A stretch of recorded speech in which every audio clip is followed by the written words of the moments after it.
I'm Colin, And I'm Megan. and this is Pet Sitter Confessional, an open and honest discussion about life as a pet sitter. Hey guys, welcome to episode 12. This episode is going to be all about how to find your clients and about advertising. So we get asked all the time about how do I find clients? What's the best way to advertise? During this episode, we're going to answer some of those questions. So first, before we talk about advertising, we're going to talk about who are your clients. So we have found that there is a big need in two areas.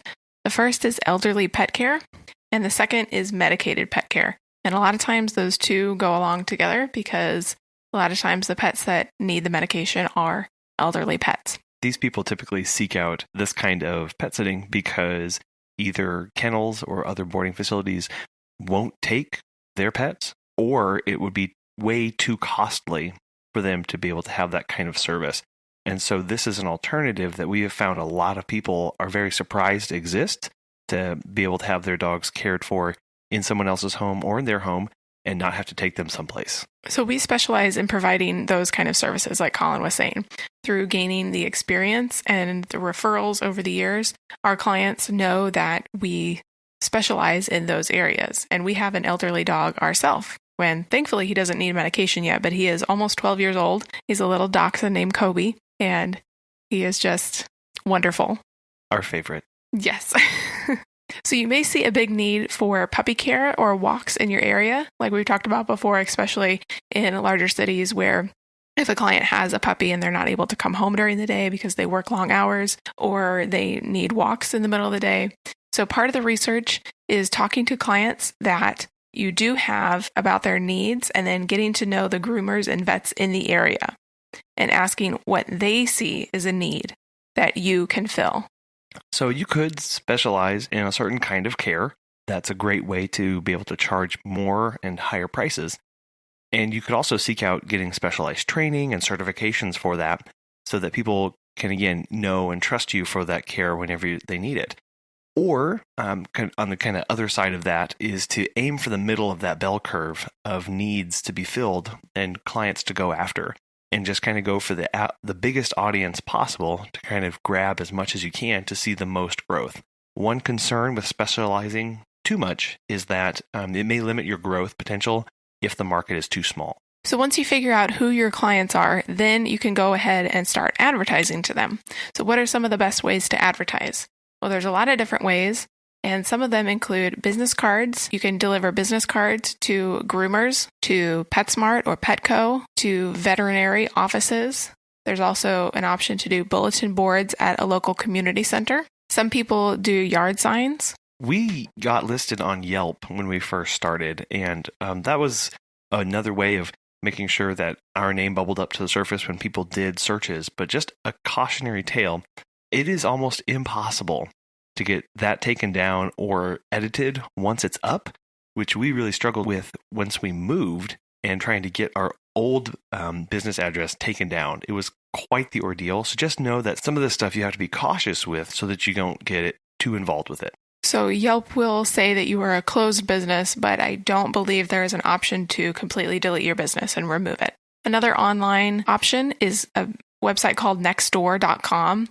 This will list all of the neighbors in your area and you can advertise to them. So if you have a small service radius, this is really important to send out your request to your next door neighbors or in the neighborhood adjacent to you. And a lot of times this is how pet sitters get a lot of their clients because they have a lot of their neighbors who talk to each other or they're out walking their dog in their neighborhood. And so they're able to advertise that way. Yeah, Nextdoor is a great way to stay very, very local, and people tend to trust that more, especially if they can have a neighbor sitting their dog. That's a little bit easier to swallow than maybe a complete stranger that doesn't even live nearby. In addition to Nextdoor, you can also join local Facebook groups as a good way of, again, getting involved and letting more people see your content and see your ads so that they know that you're local and can, a lot of times people trust that a little bit better. And this is all circling around the idea of having a lot of good word of mouth advertising. And we were very fortunate that there's a local vet that saw one of our postings in a local Facebook group. And that vet has gone on to tell many clients that we offer these services. So someone is out there referring people on our behalf, and that's work that we're not having to do. So we're very thankful that there is that. And so part of this is getting really good reviews and testimonials from friends and past clients that you can show to people so that they know you're trustworthy. And definitely don't be afraid to ask your past clients, especially long-time repeat clients, to tell their friends and family about you. And one way to possibly incentivize this is to give them a discount for everyone that they refer. So with Halloween coming up, a great idea is, along with handing out candy to the kids that come to your door, you can also hand out business cards or dog treats. Craigslist has kind of fallen out of fashion with a lot of this advertising. I know when we first started, it was one of the only ways that we advertised at the very beginning. But most of these kind of things have shifted to Nextdoor and Facebook groups, because there's a picture associated with the post and you can see their profile. And so there's a lot of things that build up trust with those kind of venues as opposed to a Craigslist post. So again, just anywhere that dogs go, PetSmart, groomers, vets offices, these are all great places to get connected and to get your flyers out there, to get your business cards out there, to make friends. When you take your dog or cat to the vet's office, tell them about your business so that they can refer you to their clients as well. And also, dog parks are a great way to get your name out there when you're taking your clients or your own personal dogs to the dog park. So dog parks are a great way to get more clients and attract people to your business. And sometimes they'll have a posting board there too, where you can leave a flyer or leave a business card so that people can see that when they're coming by. Swim lessons take a lot of time and energy for both us and our kids. Thankfully, Orgain has a great tasting vegan bar for all of us. So they have vegan bars for kids and for adults. Our kids love the blueberry ones, and we love the sea salt and chocolate ones. To get 30% off your first order, go to Orgain.com and use the code Ambassador254. These simple bars have just a few ingredients and they really taste great. Again, that's 30% off your first order at Orgain.com and use Ambassador254. Seeking out networking events is another great opportunity. Our city hosts dog-specific events throughout the year. They host Bark in the Park and a dog egg hunt for Easter. These events are excellent ways to get out there and have flyers and business cards and let people know what services you provide. Also, seek out young professional events or local business organizations and meetings as well. This is a great way to not just necessarily get to know potential clients, but a way to get to know other business owners in the area. So you can talk about struggles that they're having or ways that have worked for them for that specific area.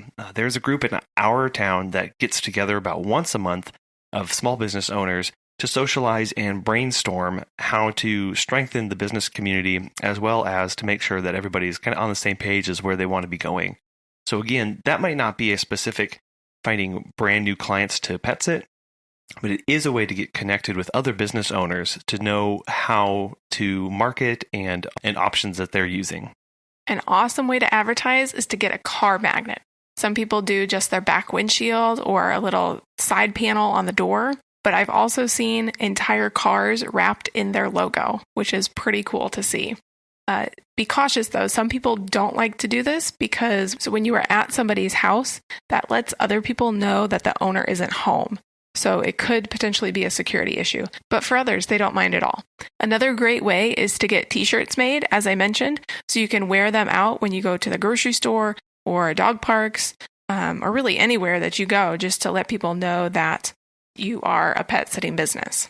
Hats and jackets are great for that as well, or hoodies for when it's not t-shirt weather or when it's raining outside. Really anything that can be branded with your logo, you should do it so that you can get the most exposure for your business. Megan loves wearing her Rover shirt wherever she goes. Also providing gift certificates for local auctions and charities or raffles in your service area, again, as a way of helping people to know that you're there.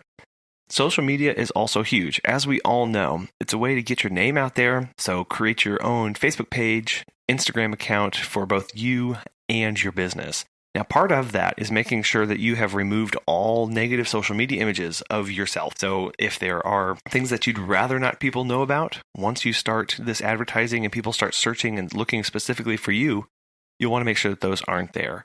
Some people will say that you should pay for ads. You could potentially pay for Facebook ads or Instagram ads. Just know that this could get very costly, and if you don't have it set just right, people way outside of your service area are going to be seeing those. And so it might not be that helpful. But you can, on Instagram and Facebook, you can set the ad to specific people, whether it be in your city or what age they're at. So again, with those ads, you have to make sure that they're set just right. So making sure that it's set to be limited to people to be shown in your city and people with pets. And making sure, again, all of that stuff is set up before you send out the ad, so you're not advertising to somebody 4 states away. This all revolves around SEO, search engine optimization. What is this? This is basically making sure that when somebody types in your name or your pet sitting business, you are one of the first, if not the first, items to show up in Google. So a great way to get ahead of this is to get a website. We love Squarespace, and that's a great way to get out there. It's very easy to set up. You don't have to know anything about coding or anything like that. They take all of that. It's a great way to get your name out there. Another part of SEO is generating content for your website and social media. So the more new content that's put out there associated with your name, the easier it is for people to find you. So you could blog about your pet sitting business or post photos of your stays. Again, so that when someone searches for your name, you're the first one to come up. And along with advertising your logo on paraphernalia, you could also do a contest on your Facebook page or Instagram and give away some of your product. You could also give away your product to your clients or your family so that they can wear it out in the city that you're in, so you can get your name out there even more. Ultimately, though, it is all about name recognition. Obviously, this is going to be easier if you live in a small town versus a big city, because you'll have an easier time penetrating the pet sitting market if you can network and work off of referrals. If you're in a big city, you can get drowned out and lost in the noise very easily because there's a lot of competition out there. We advertise primarily through local Facebook groups.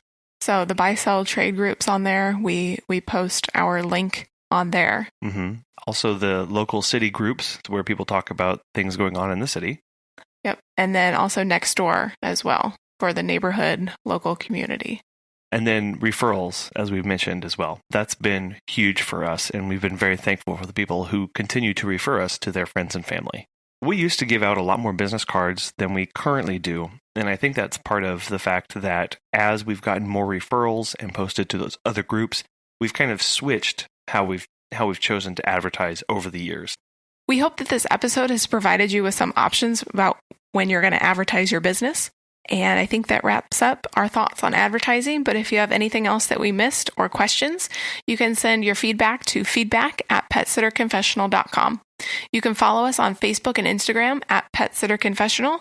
You can join our Facebook group, Sitter Confessionals. And on Twitter, we are at PS Confessional. Make sure you're subscribed on iTunes, Google Play, Spotify, or really anywhere that you listen to your podcasts so that you never miss an episode. We thank you for joining us today.